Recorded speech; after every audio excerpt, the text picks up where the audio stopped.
Okay, so starting off today's show, we will start off the same way we start off every Monday edition here of the Zach Kroll Sports Podcast, and that is with my top 10 takeaways of the week. So without further ado, boys, hit the music. Here we go.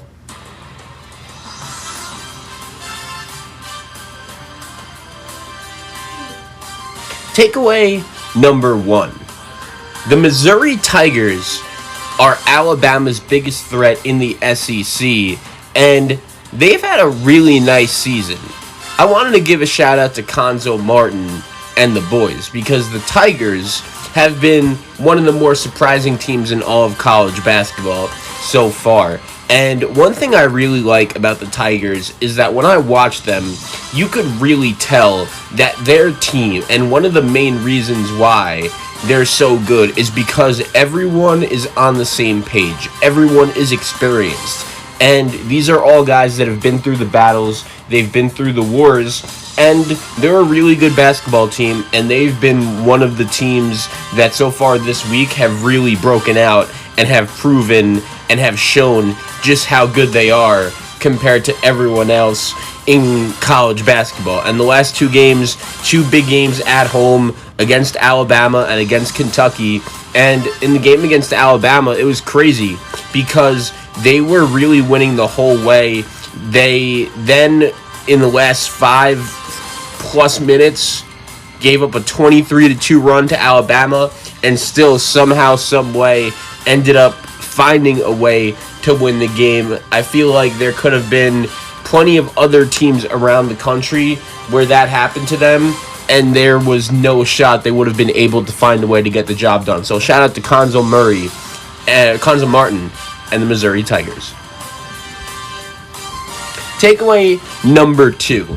Another team that is in my top 25 this week that hasn't really been getting a lot of credit is Andy Enfield, Evan Mobley, and the USC Trojans. And I know, I've been saying it throughout the last couple of years, that one common trend I've really noticed with USC is they have been a team that has always been able to get talent, but that talent has not always been able to directly translate to wins on the basketball floor.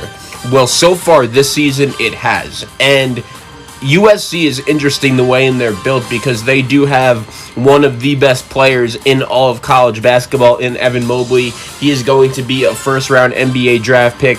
He is phenomenal.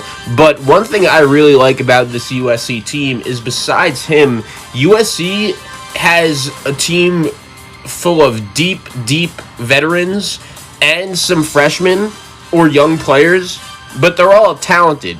Guys like Isaiah White and Drew Peterson and Isaiah Mobley, who returns to USC for his second season, Max Angbakpolo. Besides Evan Mobley, they don't really have that one big freshman they're relying on, and I think this is actually one of the better coaching jobs that Andy Enfield has done since he's gotten to LA.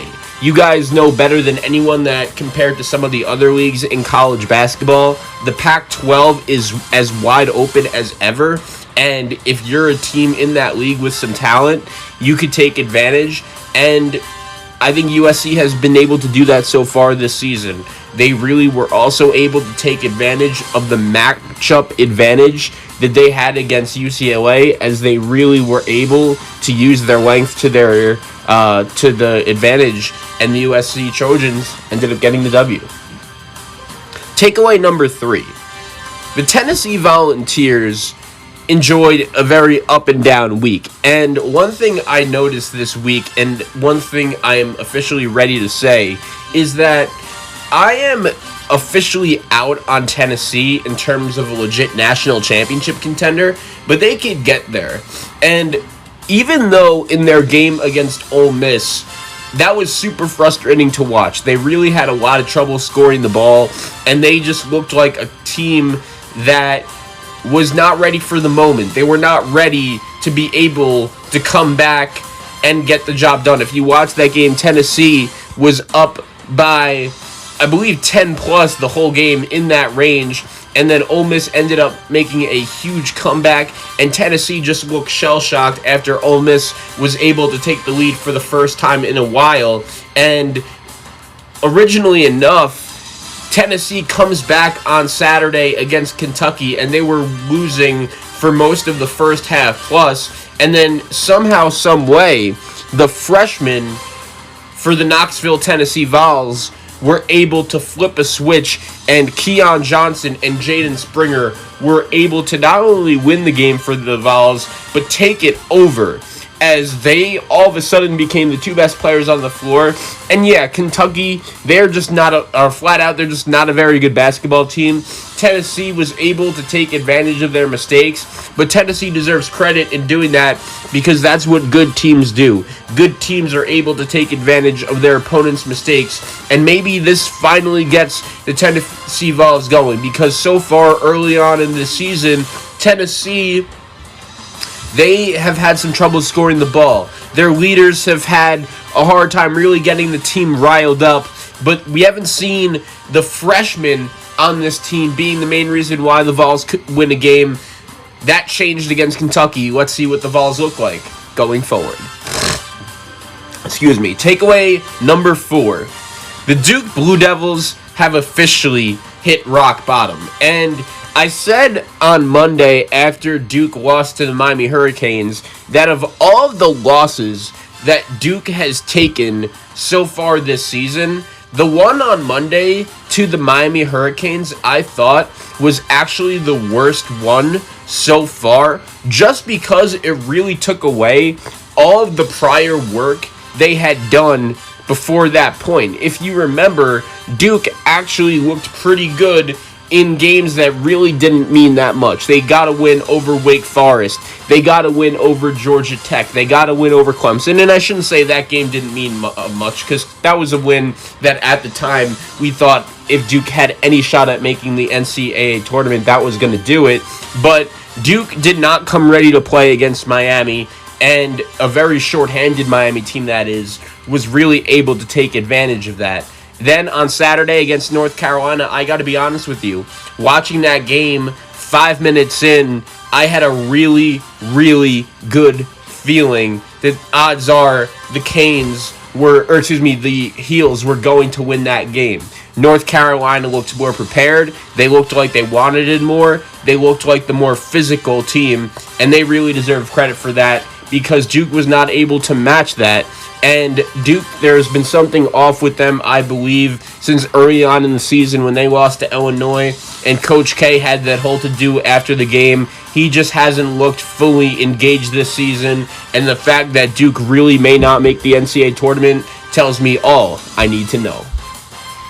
Takeaway number 5. A team to keep your eye on that I believe is starting to peak, that could be a contender to possibly make a Final Four, is Chris Beard and his Texas Tech Red Raiders. The Red Raiders have been a team that it has taken me some time to fully get on the bandwagon along with everyone else. There were times where earlier on in the season, I questioned how a team being led by Mac McClung could be this good and how far they could go, because I wasn't a huge fan of his shot selection. I wasn't a huge fan of Texas Tech just basing their entire offensive game plan around McClung. But I do think that over the last couple weeks, Chris Beard and his team have done a really nice job of being able to build their offense around McClung, taking better shots, and they've also done a nice job really solidifying their rotation. One worry I had about the Red Raiders going into the season was the fact that they had too many bodies. I didn't know if everyone was going to be able to buy in and accept their role, because you guys know, in order to win a national championship, everyone has to have different roles and everyone has to successfully buy in. And since the start of the season, there have been 2 players on this Texas Tech team that have since left. That includes Joel and Tomboy and Namari Burnett, 2 guys that are probably going to play in the NBA one day. But even with the loss of those two guys, I really like how Chris Beard has been able to take this Red Raiders team and really build it to the best of his ability and have them right inside the top 10 like he does and competing at the top of the Big 12. You got to love TJ Shannon and Kyler Edwards. Santos Silva gives them an inside presence. Keep an eye on Texas Tech because they're a team that's starting to come on. Takeaway number 6. It's obviously super frustrating that Baylor's next 3 games have been canceled due to health and safety protocols, but I just wanted to talk about the Bears and their game against the Texas Longhorns because I did a segment on last week's show talking about Baylor and how I really believed that they were the best team in college basketball. And the reason I said that was because there can be many times throughout a game where you punch them in the mouth and you really have Baylor on the ropes, and each and every time they're able to respond. And against Texas, that's really what they were able to do. Keep in mind, in this game against Texas, I thought that Texas and the Longhorns actually had the ability to maybe create some matchup problems for Baylor with their length, with their athleticism, with their experience. And I understand that going into this game, the Longhorns were still a little bit shorthanded. This was the first time in a while, because of COVID reasons, that the Texas Longhorns were here playing. And there were times where you thought, okay, Texas, they have a nice little run going here. They're showing off their athleticism. Baylor's front court isn't necessarily as long as Texas's, so maybe they can take advantage. Nope. Davion Mitchell said, all right, boys, come on my back. I got this. And he proved that once again, night in and night out, Baylor doesn't have one player that is just going to bail them out if they need help. They have many different guys that could step up and create offense at any time. And it was just a complete performance against the Longhorns. And the Baylor Bears showed me that they are not only top 5 offense, not only a top 5 defense, but they are well coached. They have the depth, and that makes them, to me, the best team in college basketball.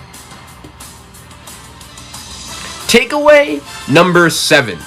I wanted to give a shout out to E.J. Liddell, Chris Holtmann, and the Ohio State Buckeyes because last week they went into Carver Hawkeye Arena and ended up beating the Iowa Hawkeyes, and it was a really, really impressive win. My guy E.J. Liddell played great, and one thing I've really noticed is that in an era where I believe over the last couple of years it's been shown to me that if you're a team like Ohio State, not a bad conference a bad team in a bad conference per se, but you're not Duke, you're not North Carolina, you're not Kansas, you're not the Blue Blood, sometimes it could be hard to find that right coach. Look at Indiana. We're going to get into the Hoosiers in a little bit.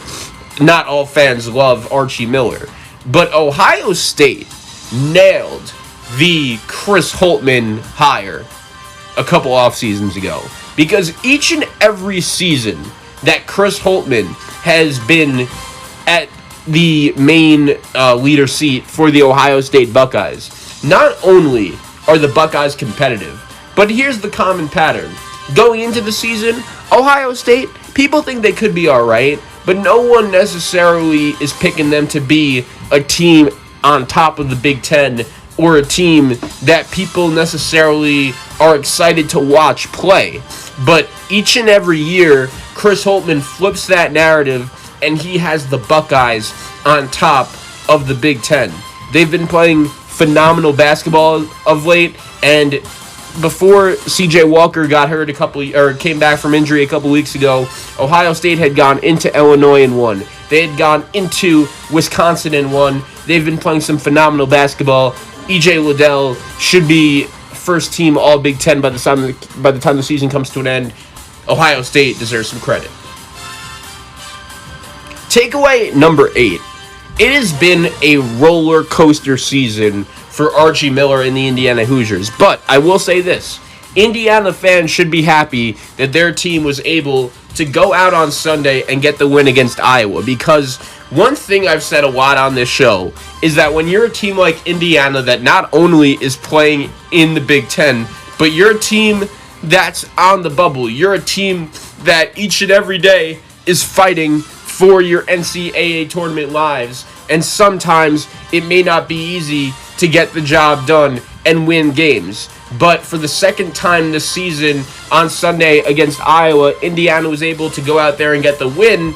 And this was such a big win for Hoosier fans and, more importantly, Archie Miller, because with this being the second time this season Indiana has beaten Iowa, I'll really be the first one to tell you that it was the second time this season where not only Indiana beat Iowa, but it was the second time this season where Indiana beat Iowa, and then Archie Miller got to shut up the Indiana Hoosier haters. Because a couple nights earlier, Indiana had one of the more frustrating losses so far this season in all of college basketball when they lost to Illinois. They basically only scored 1 point in all of overtime. They were not able to get the job done, but they rebounded very nicely on Sunday, coming away with the win against Iowa. Luka Garza was in foul trouble, and my guy Trace Jackson Davis did a really nice job, was able to take advantage, and even though that Indiana fans are really frustrated right now, I will say this: unlike Duke, unlike Michigan State, unlike North Carolina, Indiana fans could say at least we are in contention for the NCAA tournament, and hey, at least that's something. Takeaway number 9. You guys followed what was going on with the Houston Cougars over the weekend, right? Leading up to this weekend, Houston and Gonzaga both had a blank weekend, and there were some rumblings, oh wow, maybe Houston and Gonzaga could play each other. Mark Few and Gonzaga have had that mentality of, we could play you at any day, any time, any place. If you want to play, just let us know and we'll play you.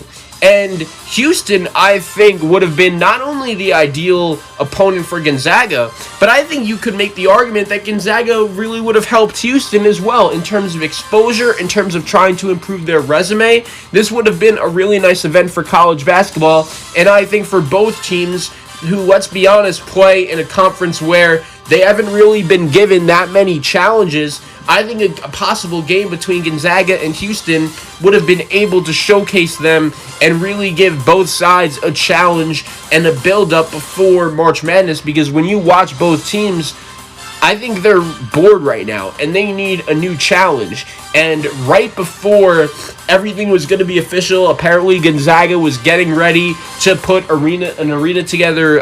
It was supposed to be in Salt Lake City in Utah, and apparently at the last second, Houston bailed, and they decided to play Our Lady of the Lake instead, and it's super disappointing.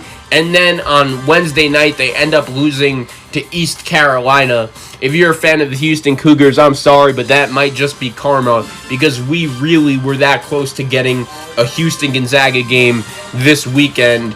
And Houston is one of the best teams in college basketball. They're a team that I believe is going to be good enough to make the Final Four, but just not a lot of people know about them and how good they are right now. So definitely an opportunity missed. And takeaway number 10. I wanted to give a shout out to a team that very quietly and very slowly has made their way onto the bubble, and that is in the Big East, Mike Anderson and his St. John's Red Storm. And one thing I will say is, after Villanova, the top to middle tier in the Big East has not only been inconsistent, but I think you could just say it. Yeah, it's been flat out bad. Creighton has been disappointing. They take a loss every once in a while that just keeps on making you scratch your head. UConn has been all right, inconsistent as well. They've been missing their best player because of COVID issues.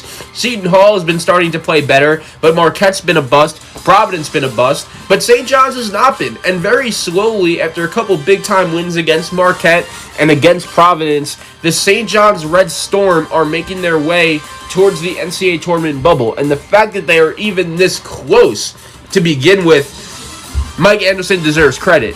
But the inside-outside combination of Posh Alexander and Julian Champagny has been phenomenal. And when you combine that with some of the other young talent on the St. John's team, like Greg Williams and Adaya Wusu, and some of the shooting they have on this team, like David Carhar, St. John's is a team that people should be taken seriously. And we saw what they were able to do against Villanova a couple nights ago, as they didn't only beat them, but they were able to dominate them. Vince Cole is the other kid as well that has been playing some great basketball. Rasheem Dunn, Marcellus Earlington. I think St. John's is a team to watch in the Big East as you look at their next couple games as they make the push towards the NCAA tournament. At Butler, home Xavier, home DePaul. If St. John's can go 3-0 in those next 3 games after being able to win 6 games in a row, they are definitely a team that can make the tournament.